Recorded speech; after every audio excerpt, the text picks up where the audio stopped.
বিশ্ব রাজনীতির মঞ্চে এবার মুখোমুখি দুই সুপার পাওয়ার। একজন আমেরিকার বর্তমান প্রেসিডেন্ট ডোনাল্ড ট্রাম্প, অন্যজন বিশ্বের সবচেয়ে ধনী ব্যক্তি ইলন মাস্ক। আর তাদের মধ্যকার এই দ্বন্দ্বের কেন্দ্রবিন্দুতে রয়েছে যুক্তরাষ্ট্রের বিগ বিউটিফুল বিল। একদিকে মাস্ক বলছেন আমেরিকায় এখন একদলীয় শাসনে চলছে, অন্যদিকে পাল্টা আক্রমণ হিসেবে ট্রাম্প হুমকি দিয়েছেন ইলন মাস্ককে দেশ ছাড়া করার। কি হচ্ছে মার্কিন যুক্তরাষ্ট্রে, বিস্তারিত জানাচ্ছেন Ishtiaq Hossain. Special, very, very special, and it's an honor to have you all, and I want to say number one, at ease. মার্কিন যুক্তরাষ্ট্রের রাজনীতিতে নতুন এক বিস্ফোরক অধ্যায়ের শুরু হয়েছে। প্রেসিডেন্ট ডোনাল্ড ট্রাম্পের প্রস্তাবিত বিগ বিউটিফুল বিল নিয়ে শুরু হওয়া বিতর্ক এখন ব্যক্তিগত আক্রমণের পর্যায়ে পৌঁছেছে। Ladies and gentlemen, please welcome to the stage Mr. Elon Musk. আর এই বিতর্কে মুখোমুখি অবস্থানে রয়েছেন প্রেসিডেন্ট ডোনাল্ড ট্রাম্প ও স্পেসএক্স প্রধান ইলন মাস্ক। এই দুইজন ব্যক্তি একসময় ছিলেন একে অপরের ঘনিষ্ঠ মিত্র, যা এখন রীতিমতো শত্রুতায় পরিণত হয়েছে। এখন প্রশ্ন উঠছে, আগামীতে কি হতে যাচ্ছে মার্কিন যুক্তরাষ্ট্রে।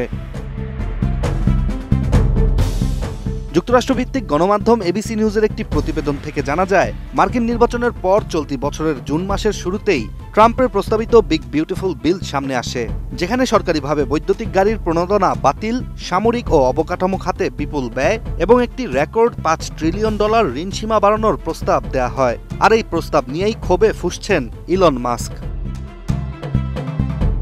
ডিজাইন, এলিগেন্স, বিউটি, সেরা পণ্য সবার জন্য জেভিকো।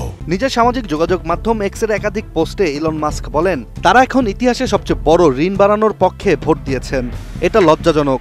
এছাড়া এর আগে আমেরিকায় একদলীয় শাসন চলছে বলেও মন্তব্য করেছিলেন তিনি।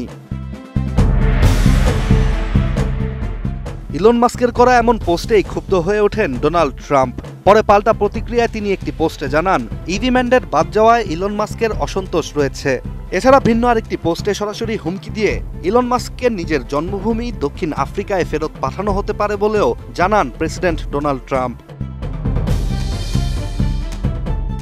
অন্যদিকে ইলনকে দেশ ছাড়া করার বিষয়ে সাংবাদিকদের সাথে কথোপকথনের সময় ট্রাম্প বলেন, মাস্ক ডিপার্টমেন্ট অফ গভর্নমেন্ট এফিসিয়েন্সির অধীনে ছিলেন। এখন হয়তো এই ডজকেই ইলন মাস্কের পেছনে লাগিয়ে দিতে হবে। এছাড়া তিনি এক প্রকার ব্যঙ্গ করেই আরও বলেন, ডজ একটি দানব, যা ইলনকে খেয়ে ফেলতে পারে। সবশেষ ট্রাম্প আরেকটি ভিন্ন পোস্টে আরও বলেন, ইতিহাসে সবচেয়ে বেশি ভর্তুকি পায় ইলন মাস্ক। ভর্তুকি বন্ধ হলে তাকে হয়তো দোকান গুটিয়ে দক্ষিণ আফ্রিকায় ফিরে যেতে হবে।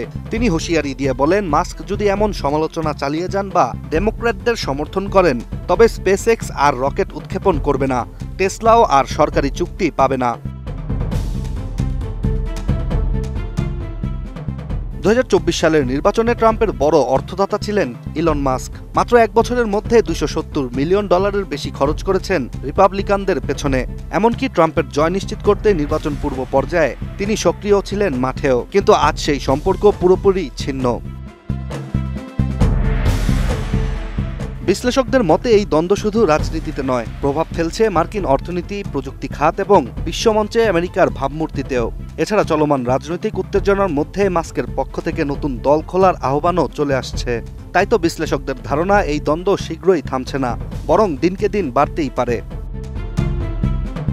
এখন প্রশ্ন, মাস্কের আমেরিকা পার্টির সূচনা কি নতুন রাজনীতির অধ্যায় হবে যুক্তরাষ্ট্রের ইতিহাসে, নাকি ট্রাম্পের ডজ অভিযানেই থেমে যাবে ইলন মাস্কের স্বপ্ন?